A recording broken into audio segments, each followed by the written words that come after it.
प्रिय साथियों, आज हम देखेंगे उदाहरण 10। उदाहरण 10 है, एक आयताकार भूखंड का क्षेत्रफल 528 मीटर स्क्वायर है। आयताकार भूखंड का क्षेत्रफल हमको दिया है 528 मीटर स्क्वायर। क्षेत्र मतलब भूखंड की बात हो रही है। क्षेत्र की लंबाई चौड़ाई के दुगुने से एक अधिक है। क्षेत्र यानी जो भूखंड है उसकी जो लंबाई है, ये लंबाई चौड़ाई के दुगुने से एक अधिक है। मतलब जितनी चौड़ाई होगी लंबाई उसके दुगुने से एक अधिक है। तो द्विघाती सूत्र से हल करना है और भूखंड की लंबाई और चौड़ाई ज्ञात करना है। तो सबसे पहली बात तो यह है कि आयताकार भूखंड का जो क्षेत्रफल हमको दिया है उसको हम चित्र के माध्यम से थोड़ा बना लेते हैं। यह बना लिया हमने आयत, या इसको हम कह सकते हैं आयताकार भूखंड जो आयत के आकार का है। इसका क्षेत्रफल हमको दिया है 528 मीटर स्क्वायर। और क्या बोला है, क्षेत्र की मतलब ये जो भूखंड है कि लंबाई, ये लंबाई है, चौड़ाई के ये चौड़ाई है। तो क्या बोला है कि लंबाई चौड़ाई के दुगुने से एक अधिक है। तो चौड़ाई को हम x मीटर मान लेते हैं। चौड़ाई को अगर हमने x मीटर मान लिया तो लंबाई कितनी हो जाएगी, चौड़ाई के दुगुने से एक अधिक। तो चौड़ाई x है, इसका दुगुना होगा 2x और एक अधिक मतलब +1, जिसको भी लिखेंगे मीटर में। तो इस तरह से आयताकार भूखंड की जो चौड़ाई है वो x मीटर हमने मान ली, तो लंबाई कितनी हो गई 2x + 1। और आयताकार भूखंड का क्षेत्रफल हमको कितना दिया, 528 मीटर स्क्वायर। तो क्या ज्ञात करना है, भूखंड की लंबाई और चौड़ाई। हम लिखेंगे, मान लो आयताकार भूखंड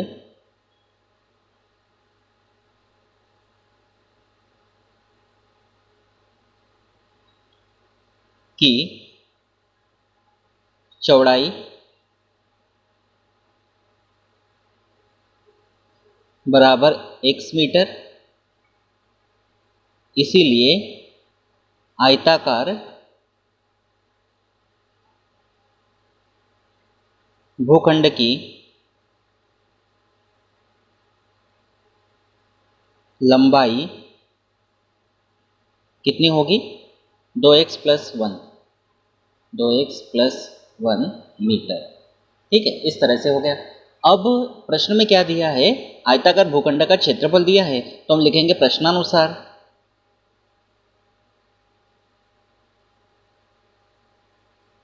आयताकार भूखंड का यानी आयत का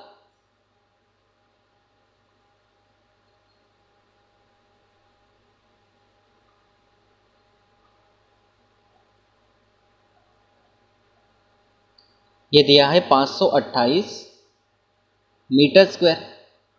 अब आयताकार भूखंड का क्षेत्रफल मतलब एक प्रकार से आयत का क्षेत्रफल, और आयत का क्षेत्रफल क्या होता है, लंबाई गुणित चौड़ाई। ये फार्मूला होता है बराबर 528 मीटर स्क्वायर।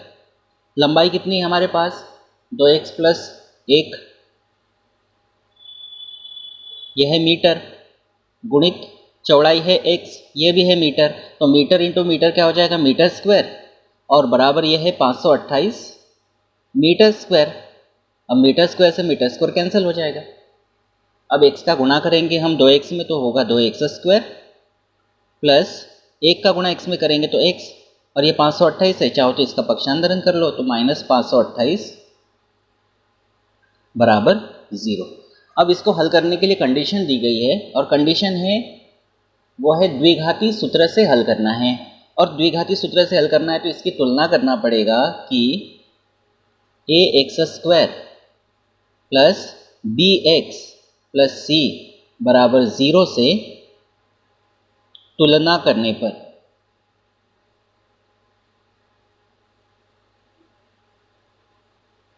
तो a का मान कितना होगा, x² का गुणांक 2, b का मान x का गुणांक 1 और c का मान -528। तो द्विघाती सूत्र लगाते हैं, इसीलिए द्विघाती सूत्र से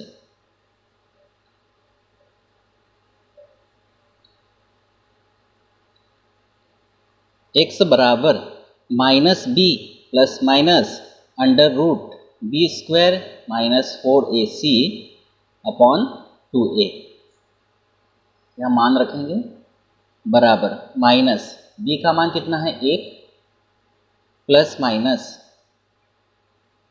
अंडर रूट b² यानी 1 का स्क्वायर माइनस 4 इंटू a का मान कितना है 2 इंटू c का मान कितना है माइनस 528 और पूरे के बटे में है 2a, 2 गुणा a का मान भी 2 है। इसको आगे बढ़ाएंगे तो ये होगा -1 प्लस माइनस अंडर रूट में 1 का वर्ग 1 होगा, माइनस का गुणा माइनस में करेंगे तो प्लस। अब इनका गुणा करना पड़ेगा तो 4 का गुणा 2 में करेंगे तो 8 और 8 का गुणा करेंगे 528 में, तो करना पड़ेगा रखते 4 दूनी 8, इसका गुणा करेंगे 528 में तो ये होगा 8 8 64 के 4 हासिल के 6, 8 दूनी 16 और 6 22 के 2 हासिल के 2, 8 पंचे 40 और 2 42, तो ये आ जाएगा 4224। तो यहाँ लिखेंगे 4224 और बटे में है 2 दूनी 4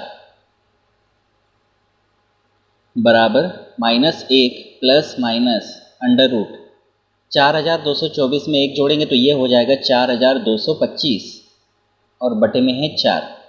अब हमको 4225 का वर्गमूल निकालना पड़ेगा और इसको हम वर्गमूल विधि से निकाल लेते हैं बहुत फटाक से। देखिए इस तरह से ये आपका रफ कार्य है 4225। इसका वर्गमूल निकालना है तो इस तरह से चलते 1 एकम 1, 2 दूनी 4, 3 तिया 9, 4 चौक 16, 5 पंचे 25, 6 छिंग 36, 7 7 49,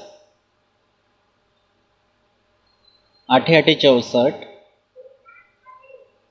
और 9 9 81।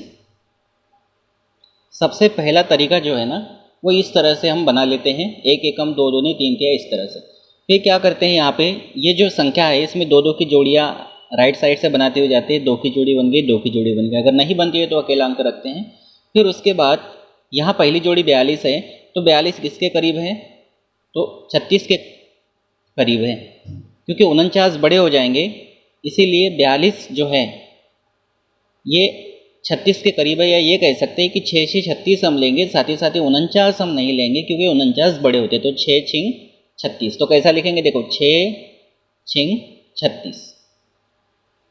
ठीक है, समझ लो इसको बहुत ध्यान से क्योंकि काम आएगा ये।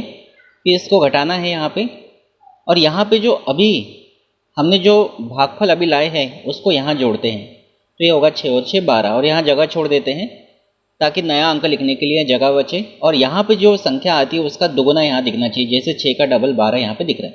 अब घटाएंगे तो 2 में से 6 नहीं जाएंगे तो 2 के 12 करेंगे, 12 में से 6 गए 6,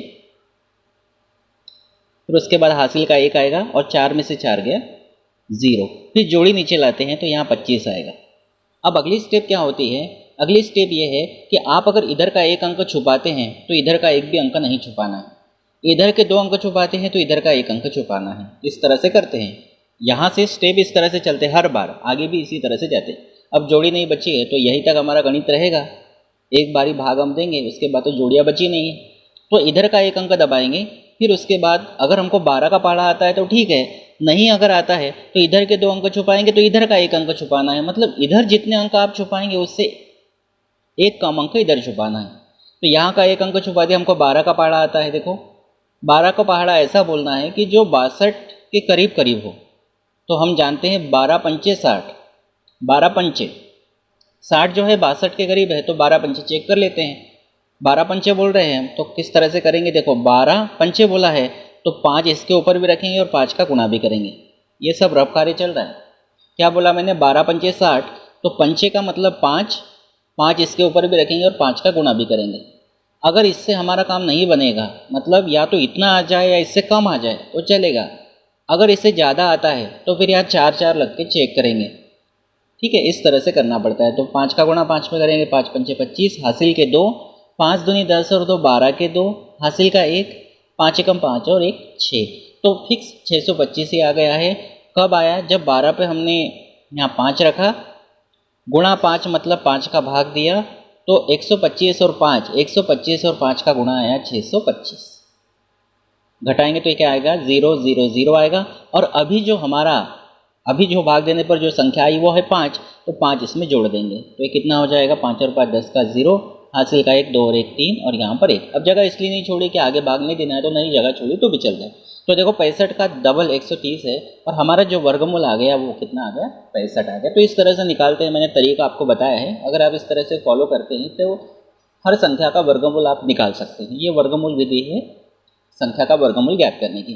तो 4225 का वर्गमूल हमने निकाल दिया, तो x बराबर क्या आएगा, -1 प्लस माइनस इसका वर्गमूल कितना आया 65 और बटे में आएगा 4। एक बार हम प्लस चिन्ह लेकर हल करेंगे। ये सारा रफ कार्य था, इसको रफ में करना है, ये भी रफ कार्य है। एक बार प्लस चिन्ह लेंगे तो प्लस चिन्ह लेने पर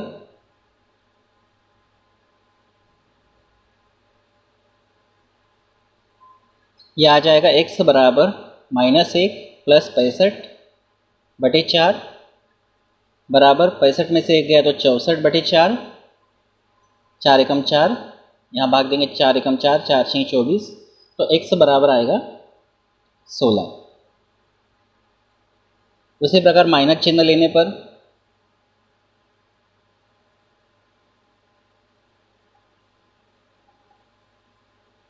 x बराबर -1 माइनस 65 बटे 4, x बराबर होगा -66 बटे 4, भाग देंगे 2 का भाग देंगे 4 का नहीं जाएगा, तो 2 दूनी 4, 2 तिया 6, 2 तिया 6, तो x बराबर मिला -33 बटे 2। अब ये जो -33 बटे 2 मिला है ये x का मान मिला है, ऋणात्मक मिला है। और x हमारे पास क्या है, x हमारे पास है चौड़ाई। और आप जानते हैं कि लंबाई हो चाहे चौड़ाई हो ये कभी भी ऋणात्मक नहीं होती है।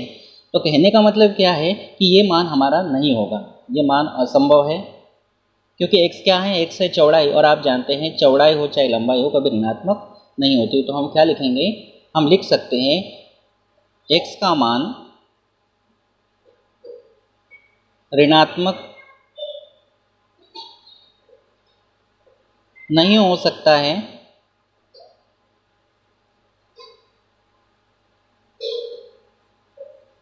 क्यों नहीं हो सकता है, कारण भी लिख सकते हैं, क्योंकि यह चौड़ाई है।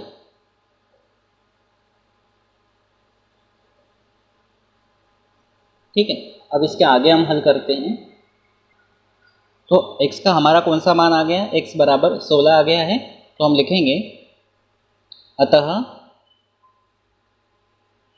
आयताकार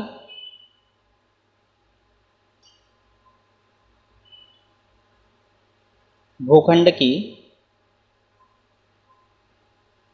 चौड़ाई, क्योंकि x हमने चौड़ाई को ही माना था, चौड़ाई x बराबर कितना आया 16 और मात्रक क्या लिखेंगे, मीटर।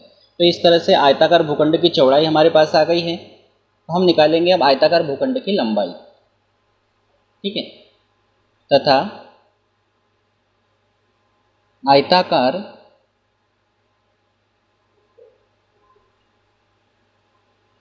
भूखंड की लंबाई बराबर कितनी है, 2x प्लस 1 मीटर है। x का मान हम रखेंगे 16, तो यहाँ हो जाएगा 2 गुणा x का मान 16 प्लस 1 मीटर, ये हो जाएगा 16 दूनी 32 और 1 33 मीटर। तो इस तरह से आयताकार भूखंड की लंबाई हमारे पास आ गई और चौड़ाई भी हमारे पास आ गई है। ठीक है, तो क्वेश्चन में अगर आप चेक करना चाहो तो आप चेक कर सकते हैं आयताकार भूखंड का मीटर स्क्वायर को हम कैसे चेक करेंगे। तो लंबाई और चौड़ाई जो हमारा आई है इसका हम गुणा करके देख सकते हैं। तो लंबाई हमारे पास कितनी है 33 और चौड़ाई हमारे पास है 16, दोनों का गुणा करके देख सकते हैं, क्योंकि आयताकार भूखंड का क्षेत्रफल मतलब लंबाई गुणा चौड़ाई होता है। तो इनका गुणा करेंगे 16 48 के 8 हासिल के 4, 16 48 और 4 52। तो इस तरह से आपका आंसर भी यहाँ चेक हो जाता है कि लंबाई और चौड़ाई जो हमारी आई है वो बिल्कुल सही है। अब हम देखते हैं अगला क्वेश्चन। उदाहरण 11 है, दो ऐसे क्रमागत विषम धनात्मक पूर्णांक ज्ञात कीजिए जिनके वर्गों का योग 290 है। प्रश्न पे थोड़ा ध्यान देना है। दो ऐसे क्रमागत मतलब एकदम क्रम से विषम धनात्मक पूर्णांक। विषम धनात्मक पूर्णांक का मतलब क्या है, थोड़ा यहाँ समझ लेंगे कि अगर एक विषम धनात्मक पूर्णांक एक है, क्योंकि विषम संख्या क्या होती है, 1, 3, 5, 7, 9 इस तरह से होती है विषम संख्या है।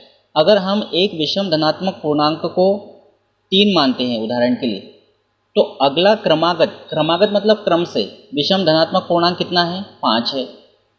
क्रमागत का मतलब क्रम से, लेकिन विषम धनात्मक पूर्णांक बोला है मतलब प्लस वाली संख्याओं को बोला है, और ये प्लस वाली संख्या है। अगर मैं कहूँ कि एक विषम धनात्मक पूर्णांक 17 है तो अगला कितना होगा, 19 होगा।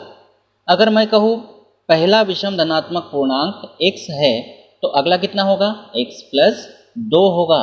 कैसे, जैसे हमने 17 के बाद 19 कैसे लिखा है, 17 में 2 जोड़ा है, 17 में 2 जोड़ने के बाद ही हमको 19 मिला है। उसी प्रकार यहाँ पर भी हमने अगर पहला विषम धनात्मक पूर्णांक x माना तो अगला विषम धनात्मक पूर्णांक कितना हो जाएगा, x प्लस 2 होगा, क्योंकि क्रमागत की बात है और विषम धनात्मक पूर्णांक बोला है। इसीलिए बहुत अच्छे से आप इस बात को समझना। अगर मैं कहूँ कि आपके पास पहला विषम धनात्मक पूर्णांक 21 है तो अगला क्या होगा, 23 होगा, क्योंकि 22 तो सम है। तो कैसे किया है, इसमें 2 जोड़ के ही तो लिखा है। वैसे अगर एक विषम धनात्मक पूर्णांक हम x मानते हैं पहला, तो दूसरा क्या हो जाएगा या अगला क्या हो जाएगा, x प्लस 2 होगा। तो इसको मान लेते हैं, क्योंकि बात है क्रमागत की, तो बहुत ध्यान से समझना इसको। तो हम लिखेंगे, मान लो पहला विषम धनात्मक पूर्णांक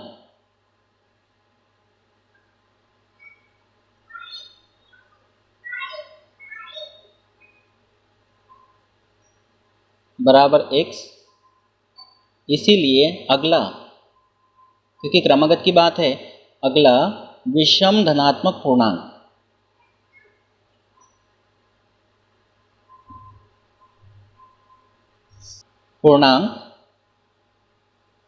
बराबर यह होगा x प्लस 2। अब जैसा प्रश्न में बोलता है उसी के अनुसार हम हल करेंगे। हम लिखेंगे प्रश्नानुसार, प्रश्न में क्या बोला था कि दो ऐसे क्रमागत विषम धनात्मक पूर्णांक ज्ञात कीजिए। तो ये 2 विषम धनात्मक पूर्णांक है जो कि क्रमागत है, जिनके वर्गों का योग 290 है। मतलब पहला विषम धनात्मक पूर्णांक और दूसरा विषम धनात्मक पूर्णांक, यानी अगला विषम धनात्मक पूर्णांक, ये जो 2 धनात्मक विषम पूर्णांक है या विषम धनात्मक पूर्णांक है, इनके वर्गों का योग, इनका वर्ग करेंगे और इनका जो योग है वो दिया है 290। ठीक है, तो इस तरह से अब इसको आगे बढ़ाते हैं। तो ये होगा x² प्लस यहाँ लगेगा a प्लस बी पूरे के वर्ग का फार्मूला, सर्वसमीका लगेगी a प्लस बी पूरे का वर्ग बराबर होता है a का वर्ग प्लस b का वर्ग प्लस 2ab। तो यहाँ पे a प्लस बी का वर्ग है, यहाँ x प्लस 2 का वर्ग है, तो a की जगह हमारे पास x है और b की जगह हमारे पास कितना है, 2 है।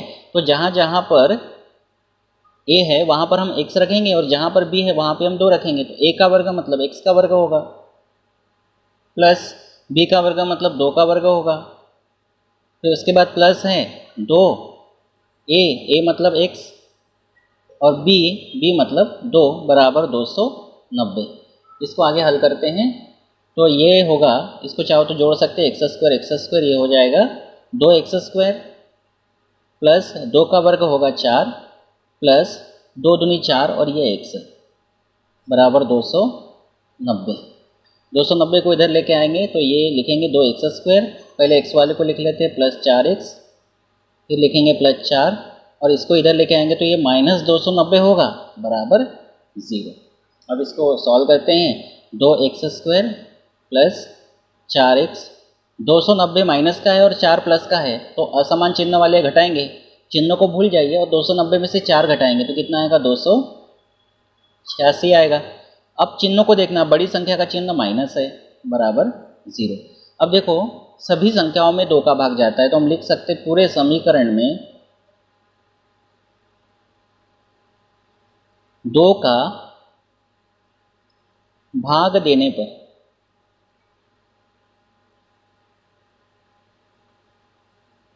तो यहाँ 2 का भाग देंगे तो क्या आएगा, x² प्लस यहाँ 2 का भाग देंगे तो आएगा 2x माइनस यहाँ पे 2 का भाग देंगे तो 2 एकम 2, 2 चौक 8, 2 तिया 6 बराबर 0। अब ये जो आया है द्विघात समीकरण, इसको आप गुणनखंड विधि से भी हल कर सकते हो, पूर्ण वर्ग बनाने की विधि से भी हल कर सकते हो और द्विघाती सूत्र से भी हल कर सकते हो, क्योंकि क्वेश्चन में बोला नहीं है कि कौन सी विधि से करना है, लेकिन हम इसको हल करेंगे द्विघाती सूत्र से। तो तुलना कर लेते हैं ax² plus bx plus c बराबर 0 से। तुलना करने पर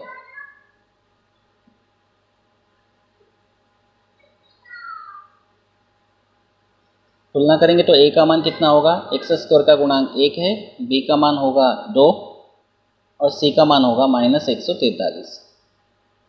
तो द्विघाती सूत्र हम लगाते हैं, इसीलिए द्विघाती सूत्र से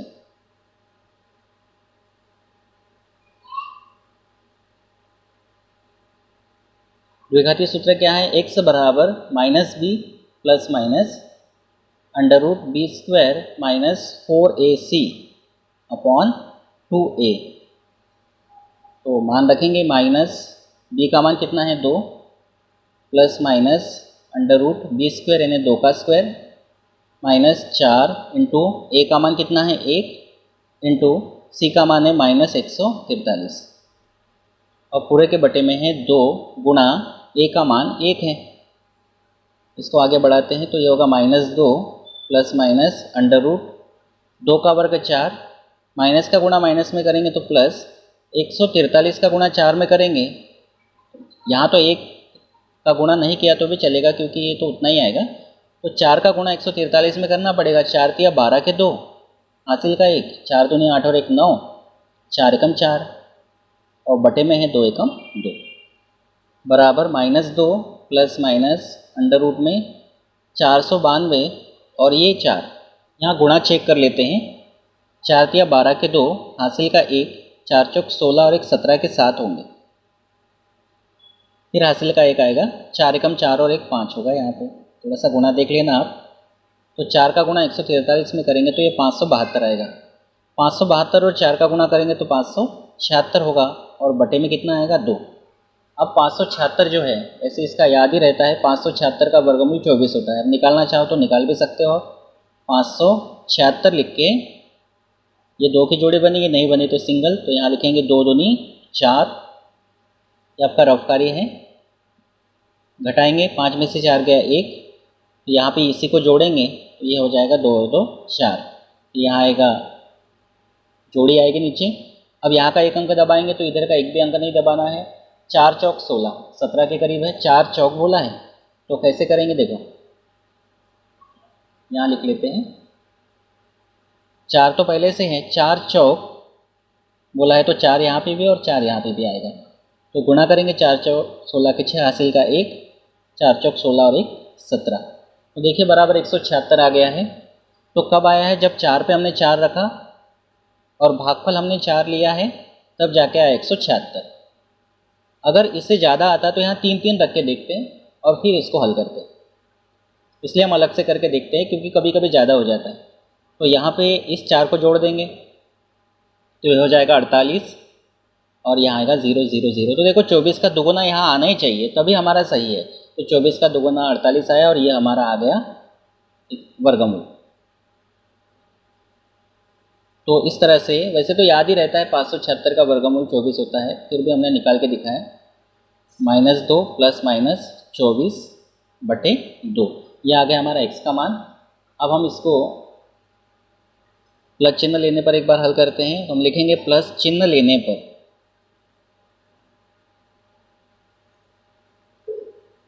x बराबर -2 प्लस 24 बटे 2। x बराबर होगा ये 24 में से 2 गया 22 बटे 2, 2 एकम 2, 2 एकम 2, 2 एकम 2, तो ये आ जाएगा एक मान 11। और माइनस चिन्ह लेने पर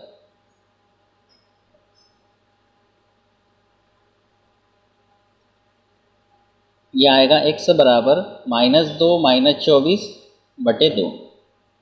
तो x बराबर ये होगा -24 और -2 -26 होगा और बटे में 2 आएगा, 2 एकम 2, 2 एकम 2, 2 तिया 6, तो ये आएगा -13।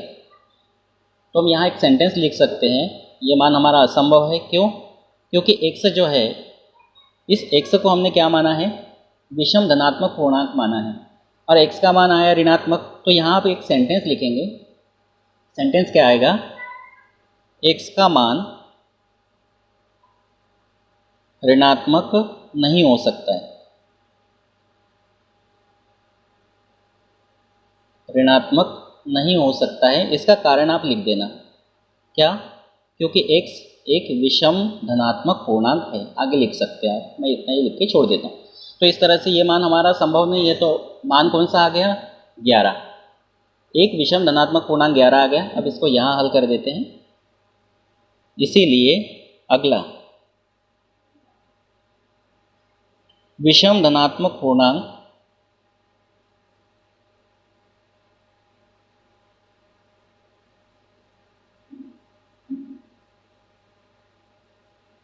बराबर x प्लस 2 था हमारे पास, तो यहाँ लिखेंगे x प्लस 2 और x का मान कितना आ गया, x का मान हमारे पास आया है 11, तो हम यहाँ लिखेंगे 11 प्लस 2, तो ये हो जाएगा 13। तो इस तरह से हमारे पास दो क्रमागत विषम धनात्मक पूर्णांक आ गए। अतः दो क्रमागत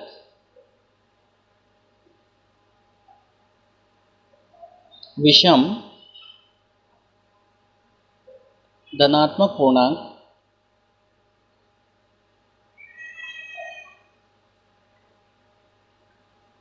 ग्यारह और 13 है। तो इस तरह से उदाहरण 10 और 11 यहाँ पर होता है कंप्लीट। फिर अगले क्वेश्चंस को हम अगले वीडियो में लेकर आएंगे। अगर आप मेरे चैनल पर पहली बार आए हैं तो चैनल को सब्सक्राइब कर लीजिए, बेल आइकन को प्रेस कर लीजिए। Thank you.